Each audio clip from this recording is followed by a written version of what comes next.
Hello,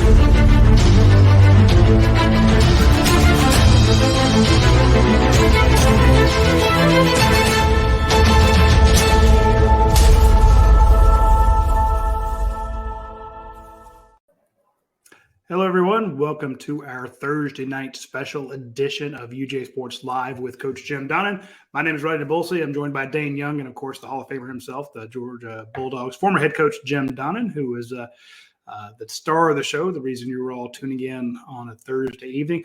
Shout out to everyone who is watching a replay of this later or who is listening to this as a podcast in their car or in the gym. We appreciate all the people that can't join us live but do tune into the show later on.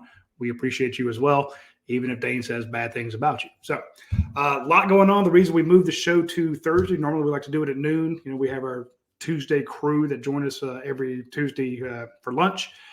Well, this past Tuesday at noon, Kirby Smart was talking. We had Kirby Smart actually kicking off spring practice, and we spoke to some players after Kirby. Then we had the pro day yesterday. Well, a lot of the Georgia guys, trying to get drafted, busting their tails out in the indoor practice facility. And then today, miracle of miracles, we got to actually go watch part of practice. Now, it wasn't a great deal of time. It's like 16 minutes, but I mean, it's fun to see stuff like that. I can tell you right now, Raylan Wilson is a damn man. So I'm just very impressed. And some of those defensive guys they brought in, and Samuel and Pimba and Gabe Harris. Whew. Fun stuff to talk about. That's why we moved the show to Thursday, so we appreciate all you doing that.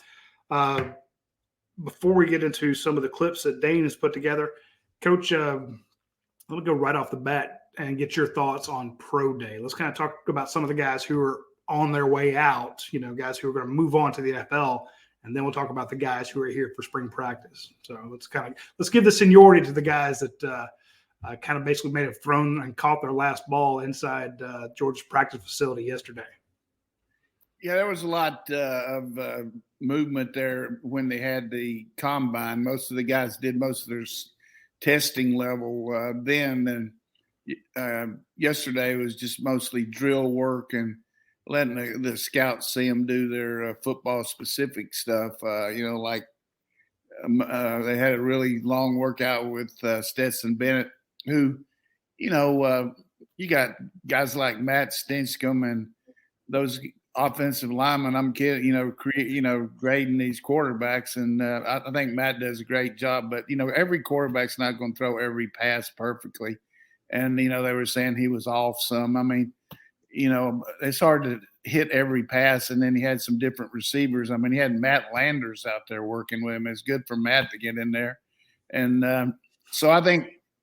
Overall, he showed his movement, his ability to move around in the pocket, threw the ball extremely well to Darnell, who he's used to throwing to, and also some other guys that came out there like Arian Smith, and number 1 was out there too. He did a good job. His name messing me up here. Marcus Roseby-Jack Saint? Yeah, it's Jack Saint, yeah.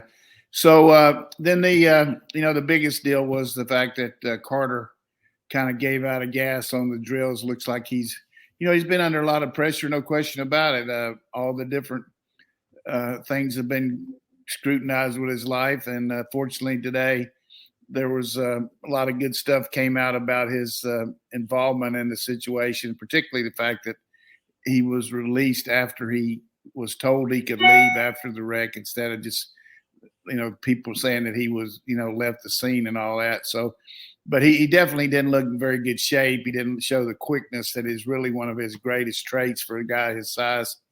He's going to have to really reinvigorate himself here in these meetings and all to go as high as he's rated. I think he can do that, get back and do some personal workouts with him because a guy like him is hard to find up front. So, Nolan Smith looked incredible doing the way he can bend and go around the dummies.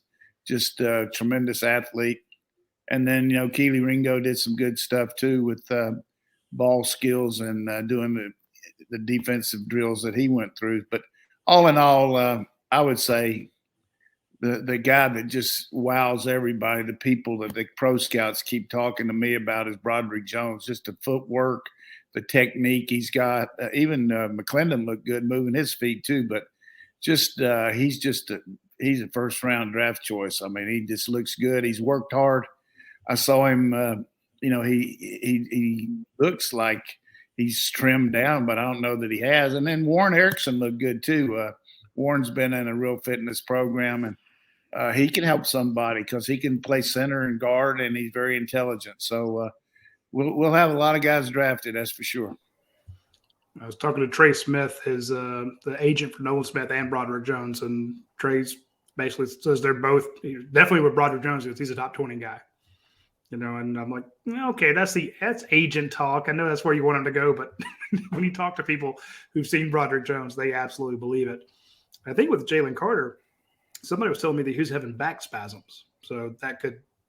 If you're uncomfortable, you're not going to do really well out there. But he just looked to me like he's kind of tapped out. I mean, he started out, and as Kirby mentioned, I thought it was good that he came out to practice on Tuesday and hung around the players and was, back in his regular routine as far as being around the Georgia football program, and probably was good for his morale, because everybody been questioning everything about him. But when you're talking about this many dollars and the way these guys scrutinize you, it's going to he's got to realize that get himself in gear here the next 4 weeks, and people will see what he's all about. And I thought he had a good lawyer. Kim Stevens is an excellent lawyer, ex-Georgia player, knows the ins and outs of everything, and I think that worked out good for him. And yeah, let's recap that for people that didn't read the story today. He pleaded no contest to his racing and what was the other charge? Reckless driving charges. What basically that means is what we said on this show. People were saying, well, there's a chance that those misdemeanors we moved up to felonies, and there's all these other charges that could come down. And we said here, no, the investigation is done. That's what they charged him with after the investigation was over. Now, they could be looking into some other small things, and Kirby said, I think it was an open investigation the other day, but no, from the police, they did their homework. That was it. If they could have charged him with something else, they would have, and that's what Kim Stevens put out in the statement saying, look, it's done. So he's got 80 hours community service, a year probation, stuff like that. But that, in other words, that is no longer an open question for these NFL teams. And I think that he'll be able to, if you just turn on the tape and see what he can do, I'm not worried about it. I thought that Stetson Bennett. His punishment's like $1,000 fine, 1 year probation, and then like 90 hours of public service, and then also take a defensive driving. You got to work, a course in that. So if he goes to the Texans, does that count as probation? Do what? If he goes to the Houston Texans, does that count as probation? That counts as purgatory, man. Houston Texans is going to take a quarterback. All right. Here's my thing. Put on your tinfoil hat, Roddy, because I have a coach. I'm a GM, but I'm one that doesn't necessarily go by the conventional rules. If I'm the Chicago Bears and I know that I have this trade to go down to number 9 and I make this trade, but I still want Jalen Carter, would I not tell Jalen Carter, you go eat everything you want to, young man, for the next 2 weeks? You get a little bit out of shape. We're confident you'll get right back in shape, but we want you there at number 9. I want you at that spot. I want you the whole time, but I want good teammates around you. So let's go ahead and put on our act here, young man. Well, I tell you what, if somebody told him that and his agent told him that, he's a horseshit agent, because he wants to go in the top 5. I mean, he's not going to do that and sacrifice a chance to go the 9th. I mean, maybe they told him that, but I don't. I don't think they did. But I'm saying if I was a GM, I would. I think it's going to happen with him is there's going to still be some trade. Even the Colts are saying, the Panthers are saying that they might trade that number 1 choice to somebody else now. There's just going to be a lot of back and forth there and jockeying here, but. And, the big question is, if you are taking a quarterback, who do you take first, Stroud or Bryce Young? So it's up in the air there. I think Bryce Young's, going to have a big pro day here in like the 21st or something, and we'll see how that goes. Yeah, I'm thinking if you're in the top 5, the difference between 5 and 2 and 3 versus 9 is almost $2 million. Need to look that up in the list of all the different prices, but they're insane. So, but anyway, I thought Chris Smith had a good day. Good to see Kyrus Jackson. I didn't realize he busted his hand. So there's some interesting news there that he actually got to go out and had his come back from that surgery and show everybody what he can do. Good point. I want to point out I saw Kyrus and talked to him a little bit about that, and he said he hated that he was unable to do the drill work, but he said he had some really good interviews, and he thought that part of his football knowledge really helped him talking to a lot of teams, and the fact that he could play special teams. And he's realistic and all, not working out, but he said he got a lot of tape, but he was very very happy about the way he was able to present himself to so many teams when he went to the combine, even though he wasn't able to do anything because of his hand. I thought that Warren McClendon may have turned a head or two, as you mentioned before, just showing what he could do. And the guy has been able to be, 3-year starter? Yeah, 3 years. 3 years in the SEC at the highest level. He's taken on Hutchinson. He's taken on all these guys that everyone points to as, top pass rushers and as few sacks as he's given up. I think them getting to see him in real life made a difference there for him as well. So anyway. I want to point out one other thing here, because we have a chance to talk to these guys maybe a little more after they're out of here than when they're here and really kind of disclose it on the show. But I had a chance to talk to Chris Smith a little bit, and he said the one thing over and over that with everybody that he talked to was how much defensive knowledge he had playing in this system about where to align, how to read routes, what to do. We just have an intricate system that transmits to the pro level, and these guys don't have to train them that much mentally, and the fact that he can cover as a safety, having played star too, special teams. But he said, over and over when we got on the blackboard or the whiteboard or whatever they use, he said, boy, the training I got here was just invaluable. I think also you can say the same thing about playing there Todd Monken for Kendall Milton and Darnell Washington. I mean, not Kendall Milton, Kenny McIntosh. Looked great catching passes, worked out as a wide receiver. So those guys say, look, you can take me as a wide receiver, you can take me as a running back. I've got those skills. And then Darnell Washington say, look, I can play in line as another offensive tackle. I can be your H style tight end. I can be your Y tight end. You name it, I can do it. And I just think and the fact that they shorted him a little bit at the NFL Combine, saying, he's like 6'6" or something like that. He's like, no, I'm a lot taller than that. And he's taller than a guy that's supposed to be 6'6". Showed a picture of him against that guy. The other thing about Darnell, you bring out these things, an old man here, I remember it, but we have a lot more tape on him blocking than we do catching the ball. They certainly got a lot of tape they can watch in practice and all, but the 2 days that he worked out, the combine and yesterday, you could see his just extreme ability to bend and use his hands and use his body, and it's very difficult at that kind of leverage and that height to be that nimble. But he showed the ability that a receiver does, but he's got that other attribute that you just alluded to, Roddy, about his blocking with his wingspan that just gives you another tackle. And I just think, I know it. This guy is going to be maybe Mayer will get drafted before him from Notre Dame, or the guy from Utah. But I see him as he's going early. He just got too much potential. You look at Gronkowski, some of those big guys have just dominated football. You look at Kittle and all those guys, and Kelsey. I mean, that's the type of receiver he can be. He's that kind of guy. Would it be fair for me to compare him to Tony Gonzalez? Yeah, I mean, Tony was a basketball player on grass. I mean, he played Cal. He was all Pac-10 basketball player, and when it was Pac-10, but Tony was very nimble too. But it's a good one. But would it be fair for me to compare him to LeBron James? Yeah, LeBron's similar, but I can just tell you one thing. I wasn't out there long today. I just went over there to see one of my ex-players' sons who's here for a recruiting visit. And number 19 in your program, number 1 in your heart. Good Lord, it's not even fair. Yeah, I saw him today. Dare Smith. Jesus. That kid just. Are you talking? I was talking about Brock Bowers. I was talking about Darius. Well, he's good on the other end, but he's got a lot to prove. At 19.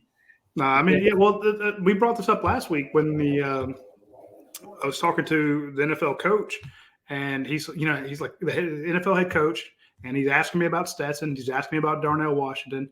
That was before Darnell did all his stuff, and Nolan had blown up, and he said, I'm just now learning who all these guys are because they come out of the NFL schedule and that they're focused on those teams. But he turns to me and says, I said, the guy you need to know next year, coach, is Brock Bowers. He goes, oh, I already know all about him.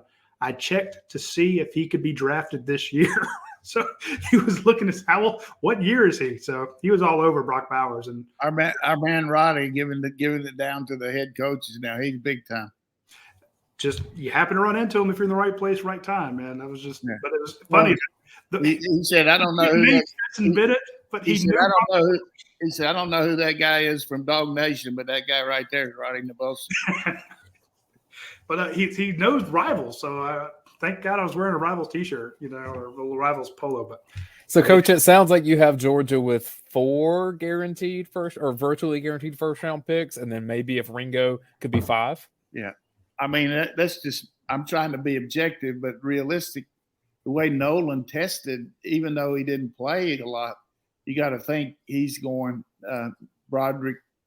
I mean, people are starving for left tackles. I mean, Orlando Brown today, they didn't franchise him with the Chiefs, with the Kansas City Chiefs. And my daughter was talking to Zach Taylor's mother today, and she told her that he was going to Cincinnati, and Paige wanted to one up me. He said, Orlando Brown's going to Cincinnati. Of course, I didn't want to tell her that I already knew it. I said, no, that's great.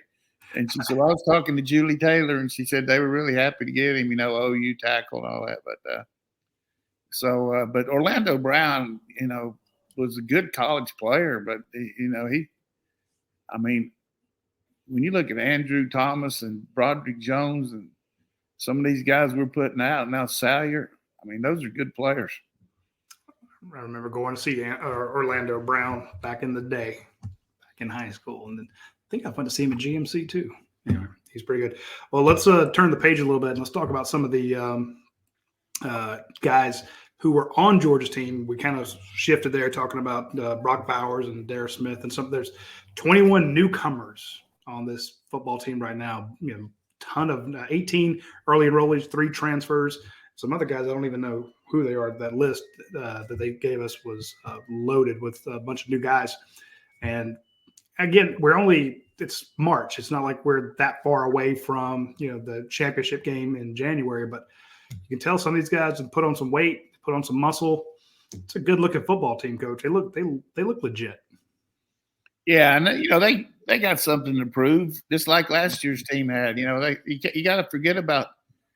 It's hard to not remember what they did, but the confidence level of the guys that were there going against them is good, though, because they know that they're competitive enough to hold their own and practice against these guys that are getting drafted, that they're going to be the same way against these good teams. So a lot of competition out there, and the advantage that you have that we've talked about, I'll just reiterate that, is the fact that they can spend all this time between fall end of the championship and now in the classroom and some on the field with the guys where they used to couldn't do anything.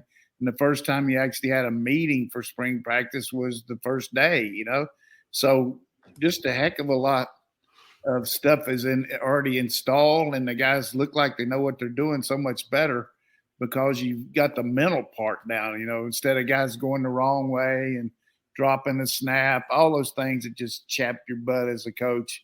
Those things aren't happening because they've had a chance to filter through them and develop that kind of fundamental stuff. There's a chip on their shoulder. We saw that between Gabe Harris and Pierce Spurlin already today. So those guys are freshman headbuttings. There's some guys out there who are trying to make a name for themselves early on.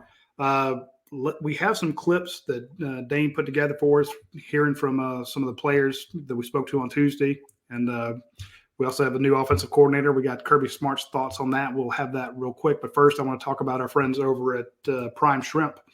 Prime Shrimp, it's a company that basically they take fantastic shrimp, they peel it, devein it, dehead it, put it into a clear plastic bag with seasoning, then they freeze it. You order it, you go to primeshrimp.com, use promo code UGASports, you get 20% off, and then you can they will ship it to your house. You can get the garlic herb or the Louisiana crab boil or the New Orleans barbecue shrimp, French Quarter Alfredo shrimp. You basically, if you're watching it, you see the little diagram there where you just drop it in boiling water. You take it out of your freezer, drop it in boiling water, 4, 6, 8 minutes, it's done. Take it out, cut the bag open, just like minute rice, and you have perfectly cooked, perfectly seasoned shrimp. Our readers love it. You need to try it. That's all I can tell you. It's the simplest thing out there. Also, we have our friends over at Dead Soxy.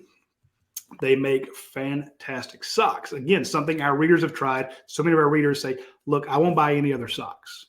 They're incredibly comfortable. They stay up. They don't slide down your leg. If you have big fat calves like I do, you're not constantly bending over to pick them up. They don't have the little seam that, if you got something on your toe and it bugs you, you won't have that issue. And they're red and black. They're Lucky Socks. I'm just saying they came on as a sponsor right before Georgia won back-to-back national titles. We said get your Lucky Socks. People bought Lucky Socks. Georgia's lost, one game, in the regular season last 2 years? One SEC championship loss, 2 losses, 2 years. I'm just saying, damn good socks. So try them out. Again, use promo code UGASports and get a discount there when you go to deadsoxy.com. Before we go any further and discuss more of spring football, we do need to give a shout out to Georgia's women's basketball team playing in the first round of the NCAA tournament tomorrow. That's at 1:30 against Florida State. Wishing the Dogs the best, the first postseason game, NCAA tournament game for Coach Abe. Even if Georgia wins this game, I don't like their chances in the next game with Caitlin Clark in Iowa. If you get a chance to watch her play basketball and her range shooting at Iowa, it is kind of can't miss stuff with her at this point. Either way, let's see if Georgia can pull the upset and get to the Sweet 16. And I want to give a shout out to the University of Florida for the first time in 40-some years. They had both teams, basketball, men's basketball, and their football teams both had a losing record. Congratulations, go Gators. I was curious where that was heading at first, and I was like, this can't be real. This can't be a nice thing. Like, did Coach lose a bet? Hey, they roll me all the time, so I got to get on them. That's good. Hey, we're going to talk about that too. We got a big baseball series coming up with South Carolina, and then the tennis women's team had to play today because of the weather, and then they play again Sunday. But the men play Tennessee on Saturday. Anybody can come out there, even if you're not a tennis fan, you'd enjoy it. I mean, our team's ranked in the top 10, and it's a big match. 1:00 Saturday. I love tennis. I got to get out there. We don't get to what there's the team will be practicing on Saturday, but there is no media availability. Football. So you don't have to. Yeah, the football team will practice, so you don't have to. Roddy, you got 19 minutes today. However, how long did you get? 15 minutes. Hugh Freeze gave Auburn we like have 50 two good minutes. photo galleries up. We brought up. They give you a number, give you a numerical roster? Hell no. So I'm trying to figure out who's number 8, number 9, number 8 is Aguero, I think. Yeah, see, well, that would have helped me.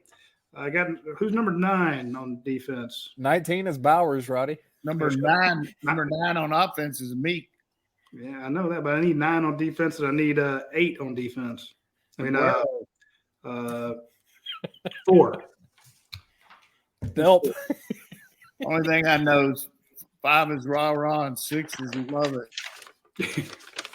So you see all the freshmen, all the newcomers, they don't have numbers for them. So that was a bit of a trying to pull them out. But like I said, seeing Darius Smith out there look good. Gabe Harris is a big boy. Samuel Mpemba is a giant. Did you see 44? Yes, sir. He's the man. Yeah, I saw Big Jolly too. Yeah, he's nuts. And then he went head to head with again, they're just in helmets and the shoulder pads, but no shoulder pads. They had spider pads. Yeah, they throw him right against the. He was going up against the Marius Mims yesterday, so these freshmen are thrown right to the fire. Gabe Harris was getting dogged today, and he was sucking wind early in the practice there, and because Chidera Uzo the rebate does not run an easy practice. What's his number, Gabe Harris? 29. Are any of the assistant coaches already hoarse from yelling so much? A lot of them were too far away to hear them. I mean, some coaches are just permanently hoarse. You know, they have the Doc Rivers syndrome. But I don't think any of the Georgia guys are that way yet.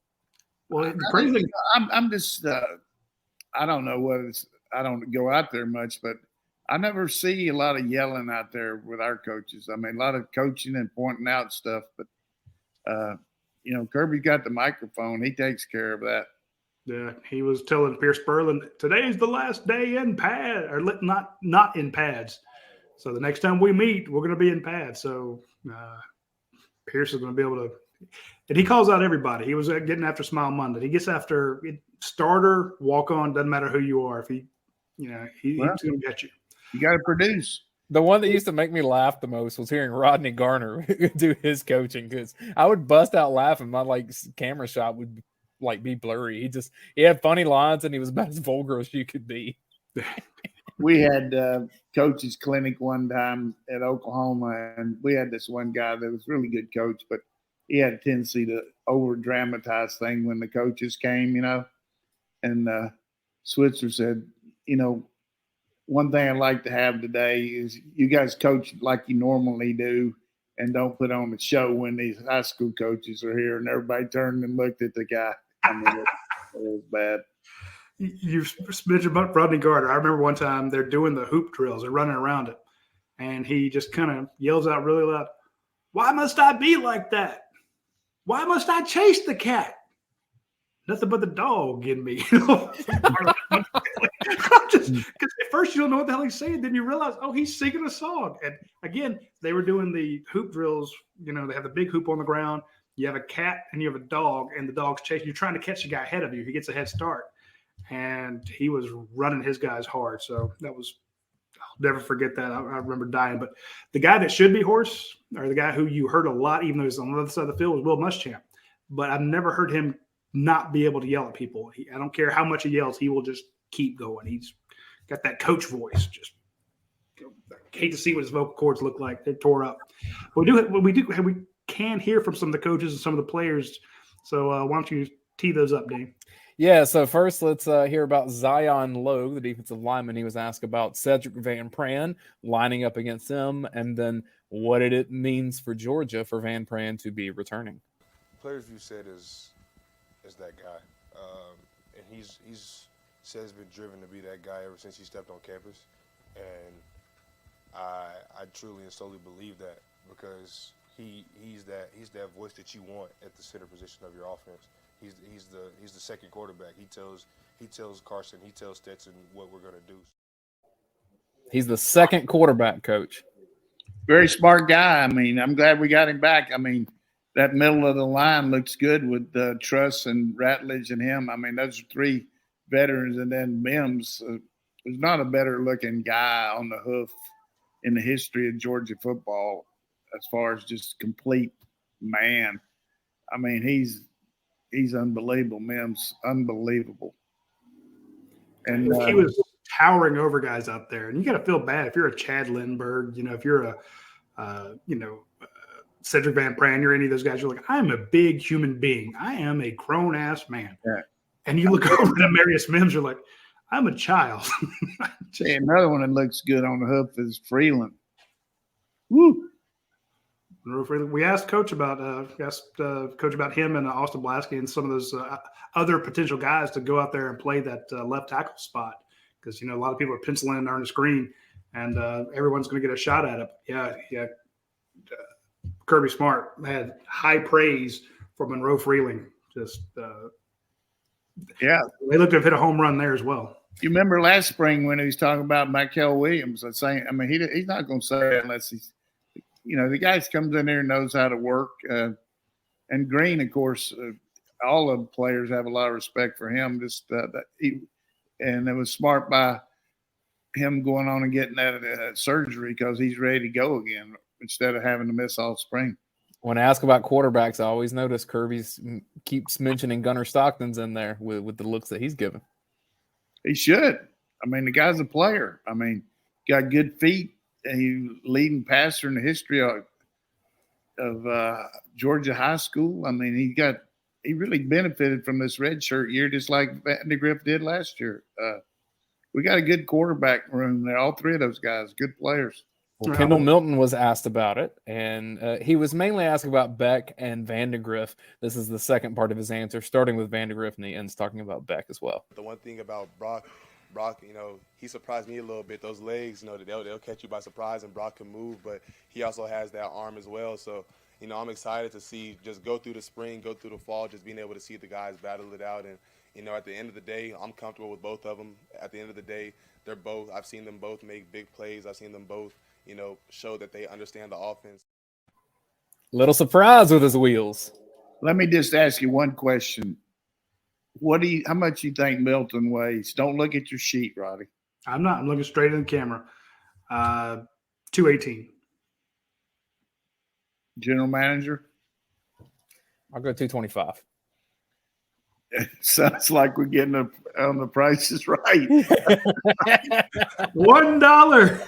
You guys are over. He's a good-looking kid. He weighs 220, and because I asked him today and saw him for a minute, 220.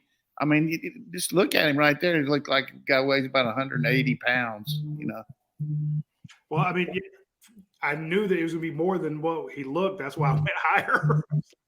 Yeah. But yeah, he's all muscle. And if you go check out the photo gallery at UGASports.com, we've got 2 of them up from practice today. I put up one of the defense, and Catherine Skeen has one for the offense. The second or third picture of mine is Smile Munden is trying to punch the ball out on Kendall Milton. Kendall. And Kendall's just grinning ear to ear like, what are you doing? But you can tell he's happy to be out there. He's healthy. We had a story on him today. This is his time. He's taken over the spotlight. This is a guy he's had 3 years and small injuries, small things that just have not given him the big year that he wants. Now he's a senior. He and Dejan Edwards. It is basically his time to have a Kenny McIntosh style year. You get that 1 year, you're kind of the guy. I really expect big things out of him. And I've heard he was catching the ball really well the last couple of days. So he's a player. That's the trend at Georgia right now. You mentioned what Kenny McIntosh did in waiting, but DeAndre Swift had the same scenario where he was the third guy for a while, and then he got his time to shine. Yeah, James Cook, Zamir White. Right. James Cook had that kind of big year. So it's that's what they're telling them when they're being recruited. They're like, look, there are very few guys who are saying you can come in and start as a true freshman. They tell a guy that, they kind of mean it, whereas we see a lot of guys being told that at different schools. And what happens after year 1, year 2, they're in the transfer portal. They're like, they promised this and didn't deliver. Georgia says, look, you got a chance to do this, but we've been recruiting really well. You can come learn behind these guys and then get your shots. And that's what Kenny McIntosh actually said at the NFL Combine. He's like, look, I waited, but I knew that going in. Because he mentioned all the guys who were on the team when he arrived. And he said, they had some great backs there. And, yeah, I was a little impatient, but it paid off. And he had his big year, and now he's had a great pro day as well.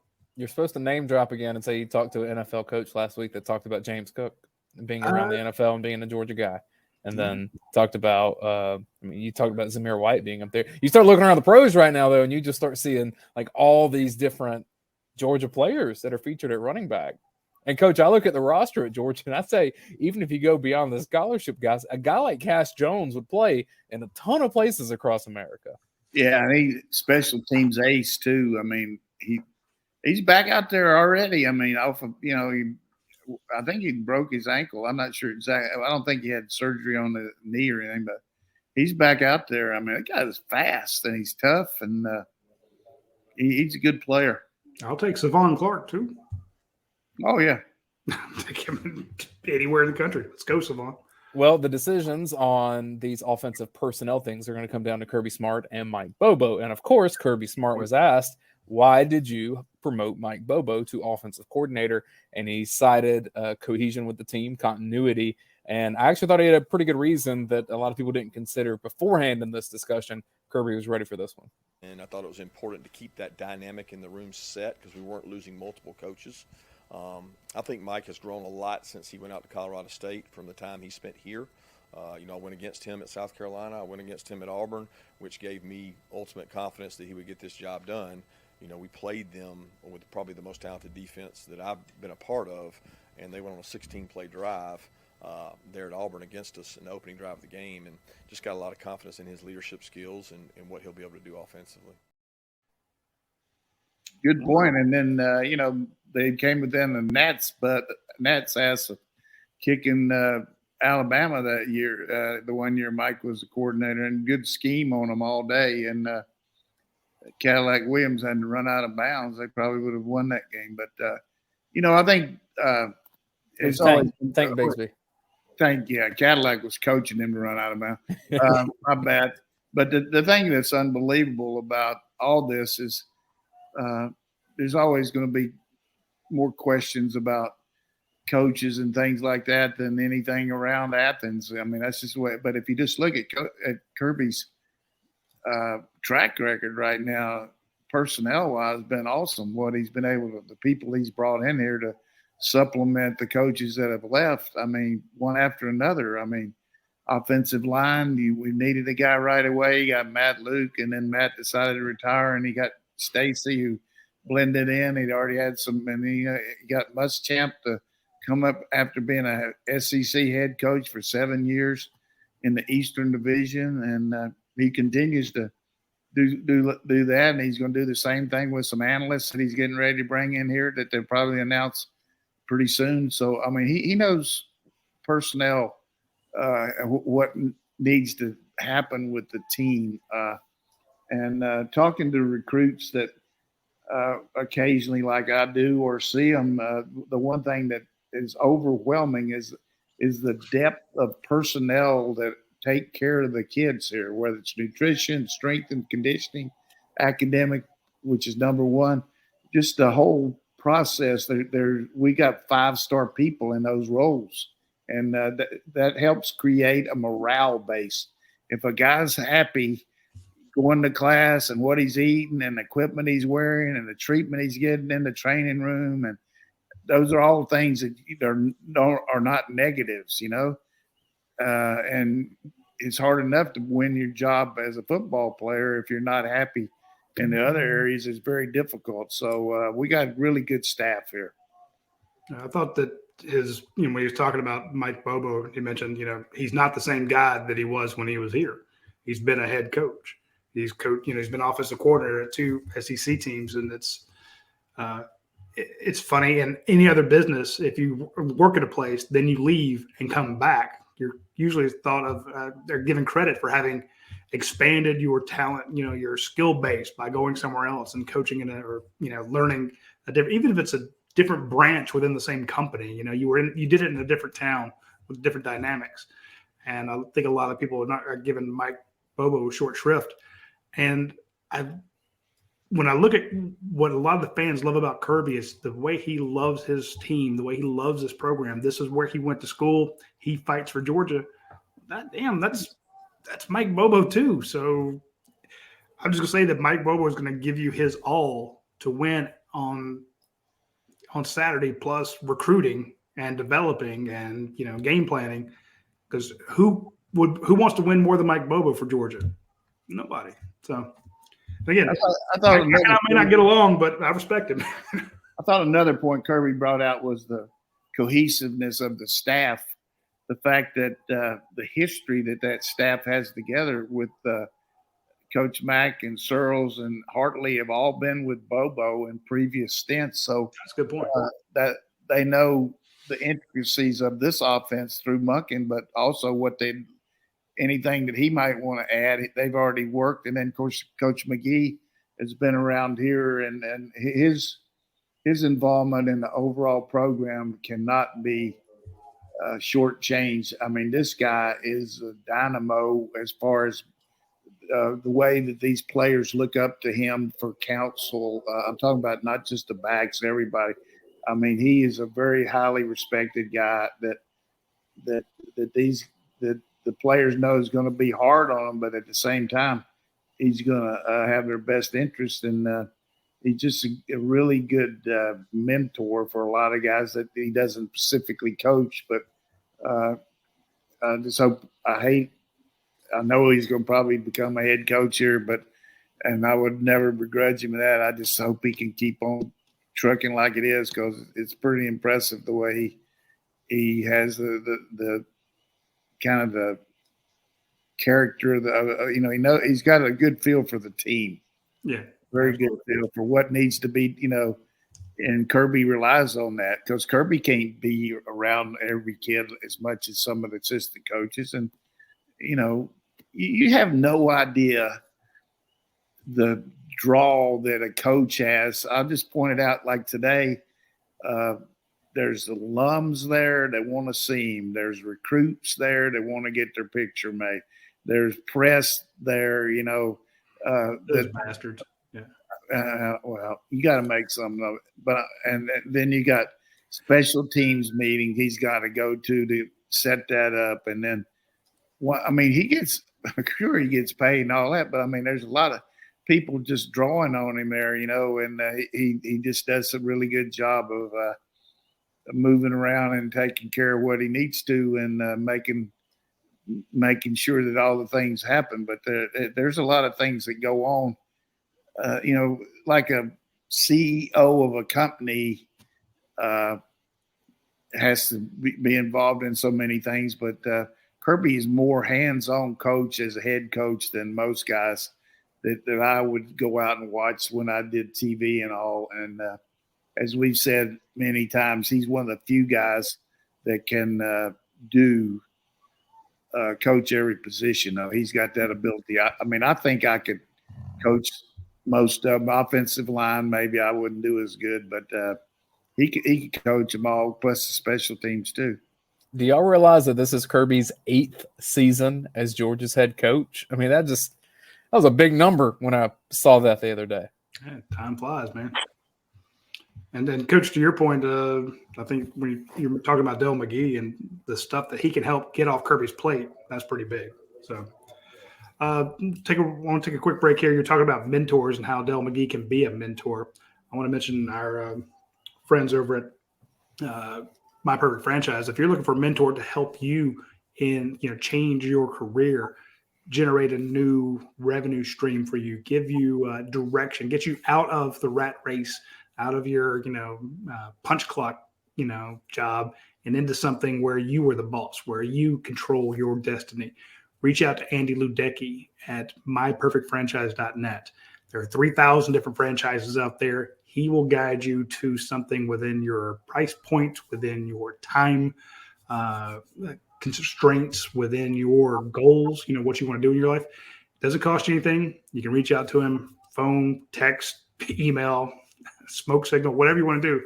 He will get in touch with you and he will help you out. He's already helped out a lot of folks at UGASports.com to become their own bosses. So a lot of our readers have reached out to him and they rave about the results they get with Andy Ludecki and myperfectfranchise.net. Reach out to him as soon as you can. Also, I want to mention our friends over at Academia Brewing Company. I know that Matt Casey's taking a well-deserved vacation. But while he's gone, they are still coming up with fantastic beers, fantastic food. The party over there does not stop. Tomorrow is St. Patrick's Day, I believe. You got to check out all the cool drinks they're going to have, all the dinner specials they're going to have over at Academia Brewing Company. There's always something going on over there, especially as the weather's getting warmer. In the last few days, it's been cold. But once, you start getting into the latter part of March, and the early parts of May, that beer garden they have outside is going to be a phenomenal place for you to enjoy some of their fantastic beers and great food. So check out Academia Brewing Company today on the west side of town. You'll absolutely love it. You can buy the beer all over, though. You can get that on the east side of town, too, at a lot of different places. Yeah. So buy that in stores where you can. Let's move over to some questions from our members over at UGAsports.com. And Coach Biscuit Salad on the board. Biscuit salad, all right. That's my kind of salad there. Wants to know, what role do you see Smoke Bowie filling for Georgia? Good question. Well, he comes in with some experience playing in the league, and he played at Tech. For the fans that don't know, but I'm sure most of them do, that he was at Texas A&M, and he was a guy that came out of high school, Kirby's high school down there, and so he knows a lot about it. I can see him playing multiple positions. Probably start him at corner. He always played corner first if he can, and he could play nickel and play maybe some safety, but should be big on special teams and all. He's a tough kid, so we've got some good young corners to challenge for that position that we lost with Ringo.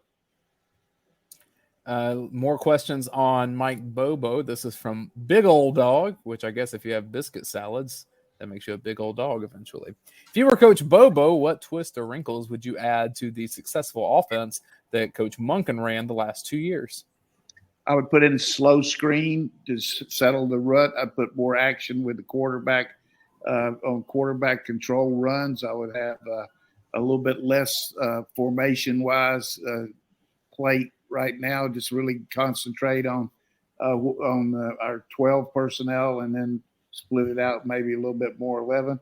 And I would really hit hard on the different ways to run the inside and outside zone like we have, and maybe a few counters. Counters seem to work. I like that, Coach. That's exactly the answer that I was going to give, but you gave it before. Yeah. Way to give us a chance to answer, Coach. It's not like I didn't tell him that too. So here we go. No, I didn't tell him. If he asked me, I would. Yeah, I'm about to say if he's smart, he'll ask you. I've always liked, and everybody gets me about the tunnel screen. Of course, we ran that because of Champ Bailey. We could have run any kick just to get him the ball. He didn't have to learn a lot. But a slow screen is where the linemen set back 1001, 1002, like they're pass blocking, and then the widest tackle cuts his guy, and then the guard center come out in what we call the stovepipe. They make a stovepipe out there, and the guard blocks the first support, and the center turns up in the alley.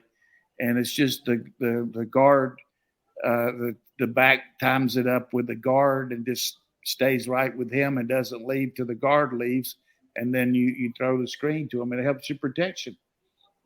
I could see with Vandergrift and with Gunner maybe some predetermined quarterback runs, and Beck can run those too. But we saw Anthony Richardson running the counter, the quarterback counter, like we run the counter, pull the guard and tackle, but into the boundary off of trips to the field where he just killed people with the quarterback counter in the boundary, and I think Vandergrift would be really good with that too. Sticking with quarterbacks, Billy Zane, I have a child, asked, do you think the staff will come out of spring with a good idea of who the starting quarterback will be this season? He says, publicly, I doubt they would ever say so, but even behind the scenes, do you think that they'll have a good idea who that would be? I think a couple of things there. It's a good question by Billy.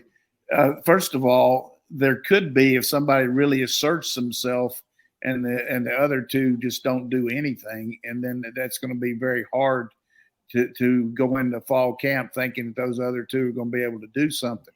But if all three of them or two of them really do well throughout the spring, then you got to go into fall preparing both of them, not only because find out which one of them can do the best, but also because of injury. But there's a real competitive situation there. The first team guy is going against the first team defense all the time, and the second team guy is going against the second team defense. So a lot of times he doesn't have as good a protection, or he might have better protection against the twos than the one guy does going one against one. So you got to balance in giving the reps, maybe a few more reps to between the two of them. But as far as the answer, if somebody really separates, then I could say doing it. But it's hard to do that in 15 days of practice, particularly no more scrimmage than we're having, and particularly the fact that both of these guys and even Gunner are so good that they both bring a lot to the table. And it's not going to be one little thing. It's going to be how the team plays around them, how good our defense is. All those things come into account because, you got to look at what can the quarterback do. I think the game's going to change dramatically with this timing deal.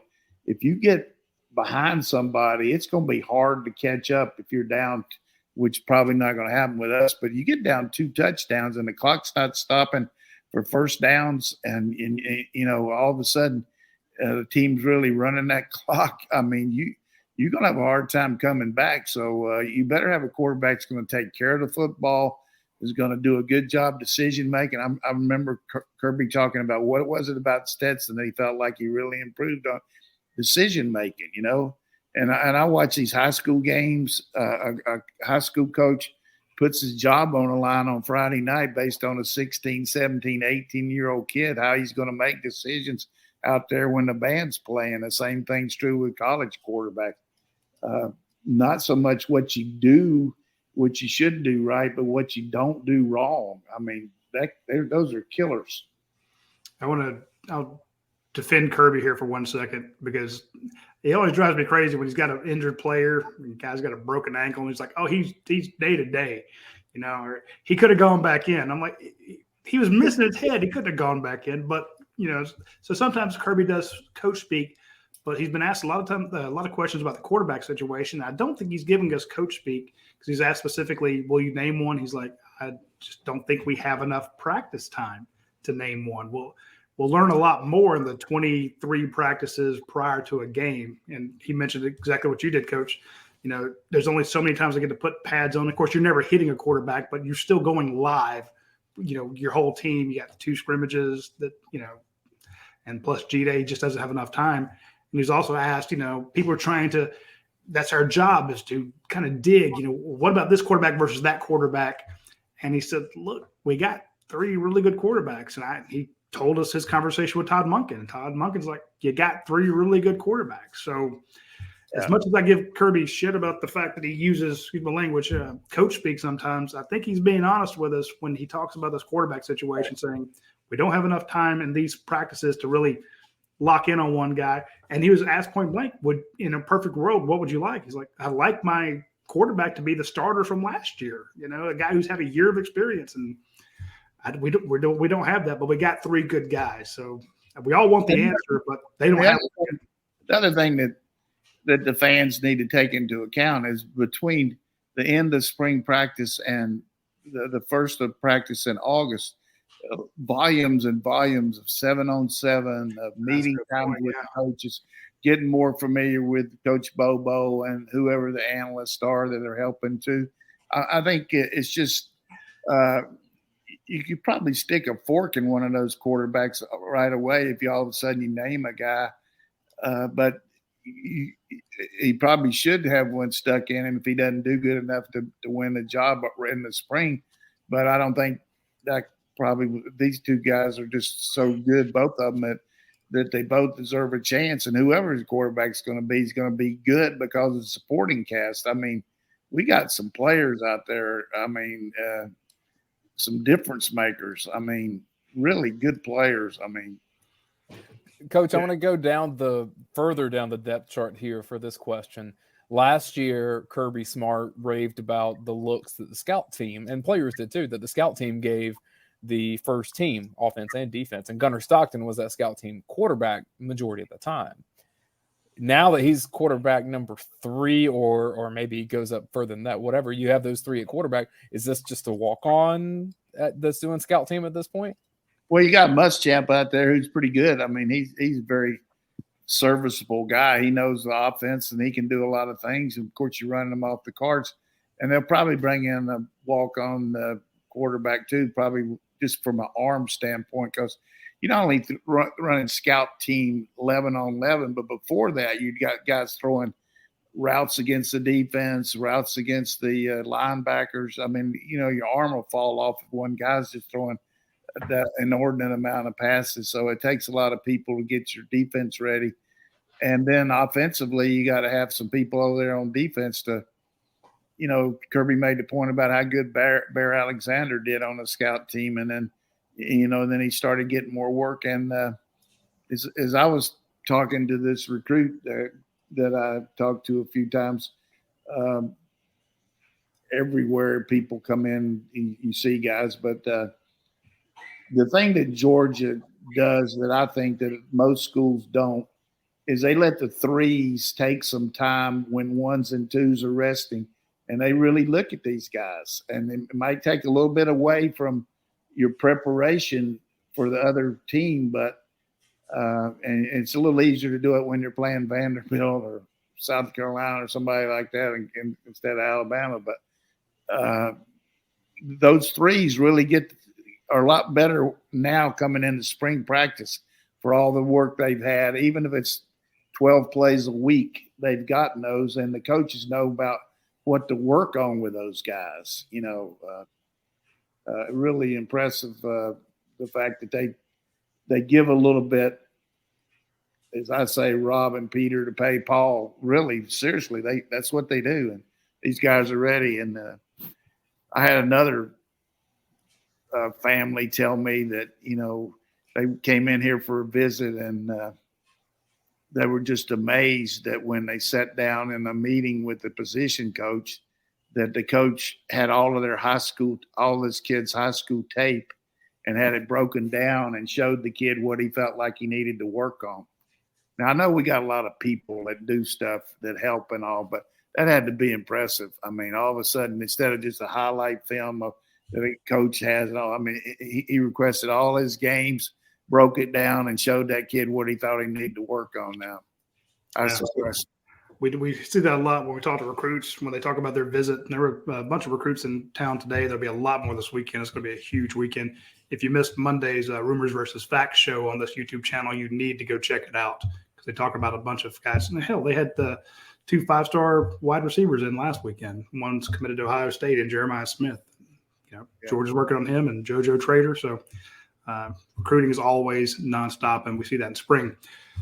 Something you need to do tonight, because it's the last day of it, is you need to go to Your Pie right now. Check out all the great stuff they have at Your Pie. Order your pizza for tomorrow or later on, for over the weekend. It's the last day of their 3.14 Pie Day celebration. So the 14th of March was a couple days ago. Today's the 16th. They do it for the 14th, 15th, and 16th. You get $3.14 off of your order. Again, these aren't expensive pizzas, so you're getting it, almost half off. So order your pizza online. Use the Your Pie app. Get your pizza. Design it, or get your sandwich, or get your takeout order for tomorrow's lunch or Saturday's lunch. But go ahead and order it now. Pay for it on the app. Get the points and get that discount at yourpie.com. Check them out when you get the chance. Also want to mention our friends over at Athens Ford. They're a huge sponsor of our show. They have a lot of used vehicles in stock. They have a lot of new vehicles in stock. During the worst parts of COVID, they were down to like 200. Sometimes they could have up to 1,000 vehicles on their lot. We've seen that in the past. Right now, they're about 360 on there. They got Raptors, Mustangs, Broncos, Expeditions, you name it, they got it. Plus a lot of other vehicles, from that have been traded in. The point is, when you look at all the stuff they have, be sure that you're getting a new car or a used car that has their lifetime powertrain warranty on it, because just about everything over there does have that. But you're not going to get that at any other dealership in the area. So if you want to have peace of mind when you purchase a rather large asset, check out our friends at Athens Ford and get the lifetime powertrain warranty on those vehicles. Hit them up when you can. Let's sneak in a few more questions before we wrap. Go Dogs 1371 says, Coach, which position is the most deceiving regarding forecasting a young player's ability? Which position's trickiest? Ooh, that's a good question. Oh, Punter. place kicker's tough. just the pressure part of it. But, he's talking about offense or defense. You just have to say quarterback because you just don't know how guys are going to react coming in and with all the different things they got to do to be a quarterback. So I'll tell you what the real definition of an optimist is. I just watched this guy about an hour ago from Oral Roberts playing Duke, and they were down 18 in the first half, and they interviewed him over there in between on the timeout. And the only thing he said is, "We're going to be okay." They just got beat by 24. But I thought it was pretty good. So that's what of all the things you're going to say, we're going to be okay. I guess he figured Oral Roberts was going to come in there and pray for him or something. I don't know. Jerry Dogs fan says that Nick Saban will be the first to complain about the clock not stopping. Yeah, Nick doesn't like the new schedule, but I think they got had to do something to speed the game up. I'm just telling you, it's going to be hard for teams to come back. Coach, you talk about running the clock out. It's easy to do, a lot easier if it's not ever. You're going to have to use the timeouts to stop it. If you want to get the ball back or you just get them off the field. But it's going to be a different deal there. Howard Eubanks asked, who becomes the receiving running back to take McIntosh's place? Would it be Andrew Paul when he's healthy? I think Paul really brings a lot to the table. I said that last week. But, Milton's really got good ball skills. So does Edwards has gotten better. He's played so much as just a scat back running back. But and all these guys get good coaching there. They do a lot of ball drills, ball machine. They work on their hands, their routes. This is the best place around to teach you how to be a pro back because you got to go against linebackers like Nakobe Dean and Roquan Smith. I mean, that's the kind of guys you're playing against in the NFL. So you better be able to run a route. You just can't say go out there and run a JoJo route. You got to show them how to do it. Do a two-step move. Use your head. Get your head around first. A lot of guys don't realize that to catch the ball, the first thing you got to do is locate it and know where the quarterback's launching it. All of a sudden you look up and quarterback's rolling out and you think he's right there where he's under center. There's a lot of things to take in mind about catching the ball besides just saying, good hands. You got to be able to have the nuances of it. Final question of the night, and this is one that is prefaced as a joke. It's from Christy. This is a little cheeky. She says, will Bobo end up running the damn ball? Yes. I hope that he doesn't have to run it, but I think nothing wrong with running the ball as far as I'm concerned. You just got to have a balanced attack. And the way college football is now, based on the multiple defenses people run and the different looks you get, you got to take what they give you. And so there'll be games where we run the ball where people think we should be throwing and vice versa. But I think we'll have a very explosive offense. I mean, I don't think we're going to miss a beat there. I'm just thinking whoever you have a quarterback, he can turn around and I thought it was a good question. Who's the receiving running back? I mean, Kendall Milton can catch. Dejon Edwards can catch. Andrew Paul, who's being held out this spring, we won't get to see him a whole lot. He's going to do some stuff, but he'll be kind of new to it. Heck, even Robinson actually caught a pass or two. He can catch. And this new guy, Zero, he can catch it too. Yeah, so you got that. Then you look over there, you got number 19, you got big Brock Bowers to throw to. You got Ladd McConkey on the side. Marcus Roseby, Jack Saint as a possibility. We saw Ra Thomas today. Dominic Lovett, one of the most prolific guys in the SEC last year. Like, okay, you got tight ends, wide receivers. 34. Yeah, I mentioned Ladd. Arian Smith. The last thing we saw at practice today, as we're walking out, they're shooing us. Come on, let's go. Arian Smith blew by number 4, whoever number 4 is, and looked back over his shoulder and laughed at him because they were just going into 11-on-11. And Arian Smith, one of the fastest guys in college football, not just at Georgia, in college football in general, blew past him and was in any sport. He scored. So. He's one of the fastest guys, period. Yeah, 10-1-6. Talking about 4, Oscar Dell brings you a guy that's really matured last year, had a lot of practice time in the spring, and now did well in the fall. Delp and Lucky, I'm just telling you, both of those guys would any place in the country would be playing number one tight end. I think you got Brock out there, but I'm really fired up about both those guys. And then Sperling too. I mean, just Hartley just keeps bringing them in. He keeps on. I don't know what's going to happen with Deuce Robinson, but you know, you just talk about our offensive line is just physical looking and can make things happen. And the thing that I always look for early on with any offense as an offensive coach more than defense is how do you look? How do you present yourself coming out of the huddle, lining up at the line of scrimmage? Do you have good splits? Do you line up perfectly like you're supposed to? Because you should. You don't have to do – the defense doesn't make you do anything there. So you should always have a perfect stance. You should line up in line with the football, and you should know what your assignment is, and then it becomes football. But, you know, if you come out of there and everybody's looking around, what's the play on, who's supposed to – you're looking at the Grantham calls there where everybody's holding their hands up in there because they don't know what to do on defense. Offensively, you got to look like you know, we used to practice the quarterback in quarterback camps, showing them how to come out of the huddle. Like you look like Tom Brady walking up to the line, looking around, and the other team sees it. Hey, this guy looks like a quarterback as compared to somebody walking the line with their head down and saying their snap count like they're afraid of it or something, you know.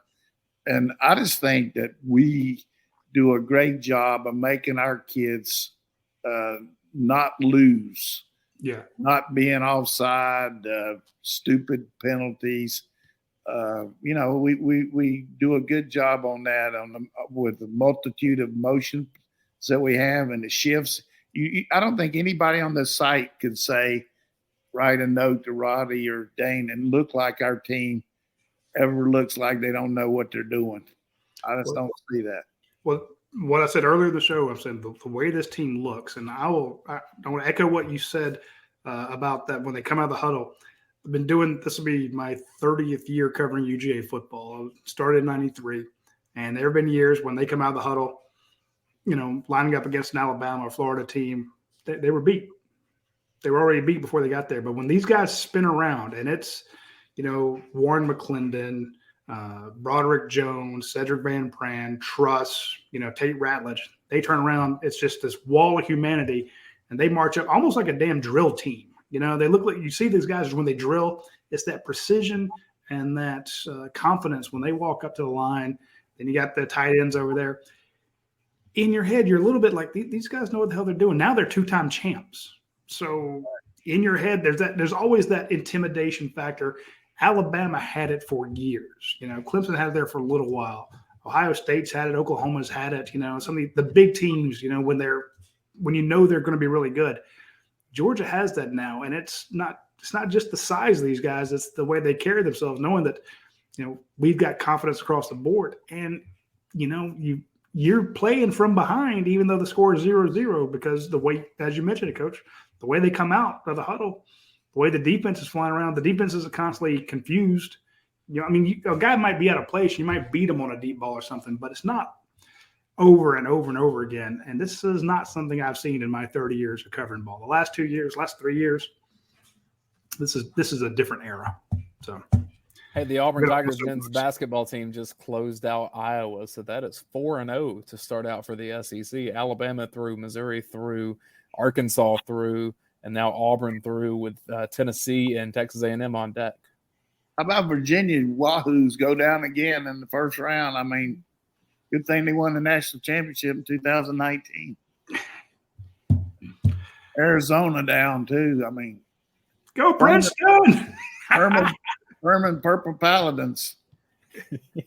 I couldn't believe that the Virginia guy just threw the ball. I mean, I guess he thought the time might expire, but he didn't throw it as far as he thought he did. Even though it was going to be backcourt, wasn't it? Let me ask you this. Do you know who the guy from Furman that scored 100 points against Newberry was? I have no idea anything you just said. This should have been one of Dane's cheating trivia contests. Well, that's why I'm the host and not Frank a trivia. Selvey. Frank Selvey. And you know who the other guy to score 100 points in a college game? Everybody knows about Wilt Chamberlain scoring 100 points at Hershey, Pennsylvania in that game when they beat. But you know the other person scored 100 points? I do not. And it's not Rio. They call it Rio. Who played for Rio Grande up there in Ohio, in the West Virginia, Ohio League. His name was Bevo Francis. So Frank Selvey and Bevo Francis scored 100 points in the game. Jeez. Most teams never do that in a season. That's absolutely That's pretty bad. I got to come up with some trivia here. But I can bring back the game next week if y'all want. I'll just tell you about Coach bring back jokes instead of that game. I keep getting my ass kicked in that game. I just feel like that we just got to keep, pinching yourself. This kind of golden age of football around here. I mean, so many good things. I mean, it's terrible tragedy just that we had. It really kind of brings you back to earth. But, boy, just very thankful what we got in our football program right now. Just, man.